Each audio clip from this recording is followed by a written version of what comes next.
ధాన్యరాశుల సృష్టి చేసిన రైతు కూలీలపై కక్ష కట్టిందో ఈ దొరల రాజ్యం కత్తినురి కంఠాన పెట్టిందో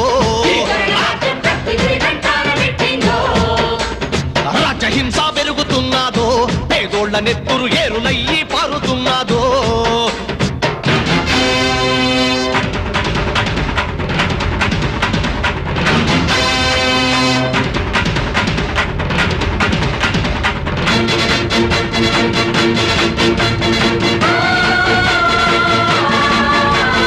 ఇన్ని హింసలు పెట్టి రాజ్యం ఏలటోడంత ఇంకా చూస్తాం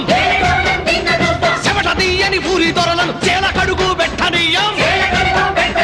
పెద్దరీకం చేసే కంతిరి గద్దలానిక తరిమి కొడతాం